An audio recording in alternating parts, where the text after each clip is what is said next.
Oh, that's sick. I gotta watch this. Dude, Nergante's getting wrecked. Oh, Nergante wrecked him. No, Nergigante's gonna destroy him, and then he'll fly away. Let's get his ass whooped. Oh no, Nergigante's like alpha. Cause every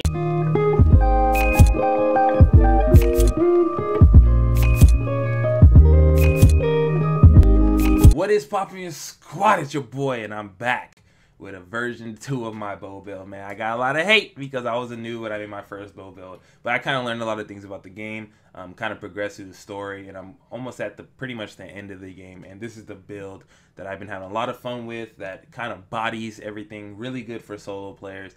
I will say it's end game for me. I'm not gonna say because I'm not a professional Monster Hunter player, but one thing I can say is this build really feels good when it comes to fighting these elder dragons and fighting other monsters, especially when you get into like the tempered monsters and you get into all that. So anyways, let's get into the details of the build. Let's go. So you guys can see my attack is now at 257 and my element is dragon with a high elder seal. The bow I am using is a Nergal Whisper, which is a Nergigante bow. It's really good. I like dragon bows. Like anything or any build in any game, you can change a couple things. This will be one of the things you can change. If you prefer a different bow, the build still works for it. Preferably, people would say bows with more affinity work better with this build. Yes and no, it depends. I like having dragon element. I don't know why. That's kind of personal preference. And I like having the elder seal because when I'm fighting these outrageous elder dragons, they do get kind of annoying when they get to have all of their moveset. So this is really good to have. It has one slot on it. So that's also really good, especially if you have a lot of attack gems and you don't want to wear armor that gives you attack. It's really good to get that. Going into, I also kept my Kodachi helm. I love Constitution. I love Stamina. This is all preference. My favorite version of bow builds are Stamina ones. I feel the more you can shoot and dodge, the better the build is. It's better than just hitting really hard and not being able to move around and keep the DPS up. My chest piece is Nergante male. It's really good. One of the highest defense in the game. Comes with 2 slots. Stamina Surge level 2. And even if you wanted to add another Nergante piece, you can get Nergante Hunger, which regenerates your health as you continue to attack a monster. I haven't really tried this, but this can be really good for bows because you non-stop attack anyways. It depends on the healing though. I have Kaiser Van Braces. A person in my comments a long time ago who was way ahead of the game already told me about these. They're really good for this. Weakless exploit is really good for bows, especially since you are able to target wherever you want. It's really good. It adds up the damage over time, especially if you know the weak spots on monsters. That's one thing you need to do with this build. You need to know the weak spots on monsters to capitalize on the build's full potential. Nergante Coil, attack boost and stamina surge. I think it's one of the best coils in the game. High defense, and it has 2 amazing skills. You don't even need to really get the beta version. I feel like Stamina Surge is amazing on any build. I mean, stamina is stamina at the end of the day, and especially with a bow build since it does rely a lot on stamina. And going to my Greaves. Lava Sealed Greaves, really good spread power shots. This can change, but these are really good, especially if you are a person who uses your coatings. I need to work on that. I don't really use my power coatings a lot, but this will actually make a difference, especially when you get in your combos and you get really up close to them and all that. So Attack Charm 3. The reason I chose Attack Charm 3 is because I like DPS. The more damage I do, the better. I'm not really worried about defense. Some people are telling me just put defense so that you can have more survivability, but I kind of depend on my stamina when it comes to surviving. Most monsters that are worth fighting anyways are going to one-shot you anyways if they're going to one-shot you. So if you can get out the way, that's going to save you. Defense Charm is not going to save you in that instance. And Vitality Mantle. I will add that a lot of people are saying run Gilly. I don't know why. I feel like Vitality Mantles, it's safety, it's security, even though it goes away really fast, but it does save your life sometimes. And if you don't have Feline Moxie or Feline Insurance, this can make or break whether or not you choke it for your team and you guys lose all your lives. So let's go into the skills overall. These are the 2 possible ones if you were to switch it up. Nergante Hunter, regenerate your health as you continue to attack a monster. Recoveries varies by weapon, and Teostra's prevent your weapon from losing sharpness during critical hits. Even though the build will completely change, but these are just the Teostra and Nergante buffs for those who didn't know. Attack boost level 6. All I need to do is find another gem, and I'll be able to max this out. Stamina surge level 3, so I get stamina recovery speed up 30%, which is a big difference, I'm telling you. Believe me when I say this. Weakness exploit. Attacks that hit weak spots have 30% increased affinity. The goal is to get 3, so I'm trying to get another charm. So I can get a weakness exploit and take it away so I can have that max 50% increase when I hit those weak spots. Constitution, I kind of have to take it down. I used to have level 4, but in order to get all the rest of these buffs, I had to tone it down to 20% depletion, which is still really, really good. Anything is better than the amount that it takes base. So if you're a bow person or you're somebody who uses a lot of stamina when you fight, especially people who have shields and stuff, that takes away from stamina when you get hit, Constitution changes all that. So Divine Blessing too. This is where preference comes in. I like not getting rocked by the Elder Dragon's regular attacks to knock you down in one shot, especially if they stagger you. You want to be in a position where you can take 1 or 2 and maybe even 3 of their hits, rather than just getting toasted and being hurt and mad because the stagger took you out. So Divine Blessing is really good. This is what I would change when I get Weakness Exploit or Constitution gems. That's pretty much what I will switch and get rid of, and as well as Intimidator. Highly discourages monster from engaging if you've been spotted. So this is de-aggroing.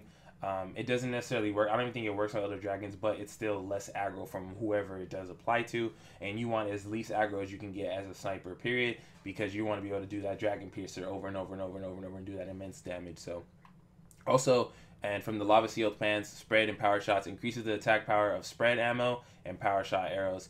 This is really good because this is a level 1, which means it's a set buff. You don't have to really worry about having 4, 5, 6 things involved in this. Level 1s are a chunk of damage or whatever, however much. It doesn't really tell you.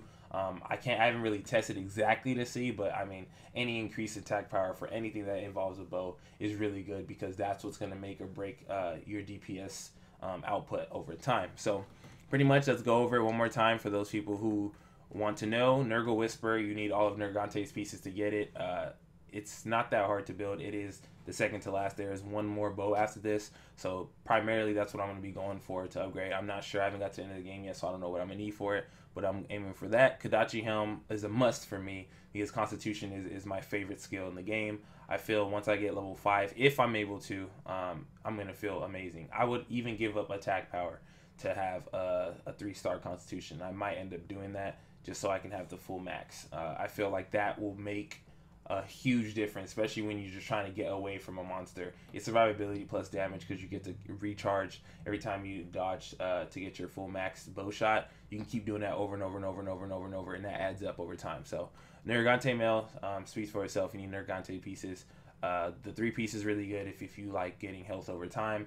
I wouldn't prefer it, but if you were to do it, I would just probably, honestly, I would give up the Greaves and just put on Nergante legs just so that you can have the ability and have high armor, and you'll be able to have, I believe it's maximum power. So that's the only trade-off. Don't trade off anything else. I would not trade off the helmet. Not worth it. Constitution is way, way, way, way better than that, honestly. So that's how I feel about that.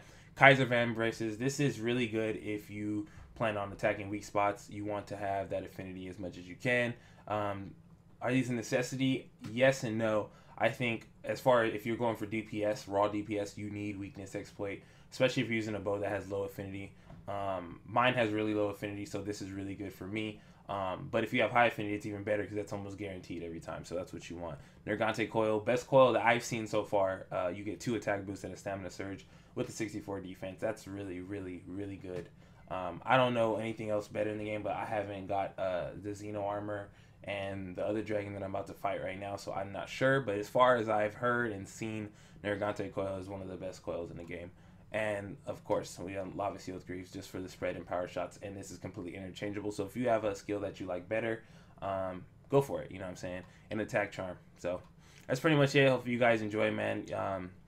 I love this build. It's something really, really good to invest in if you're a bow user. It's not the absolute best of all time, but one thing I can say is you will feel a huge difference if you're not running this. So one more time for the culture.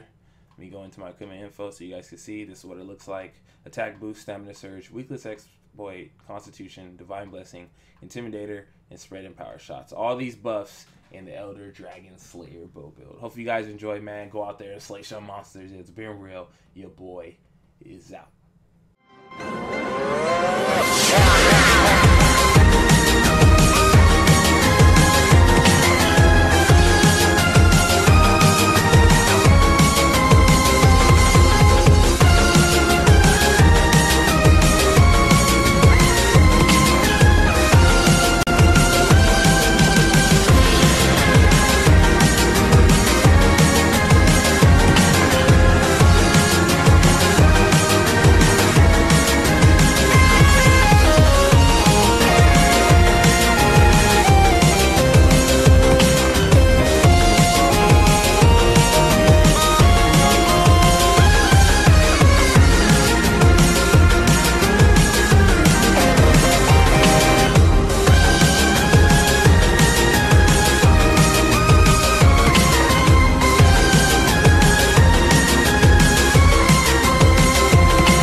broken up music.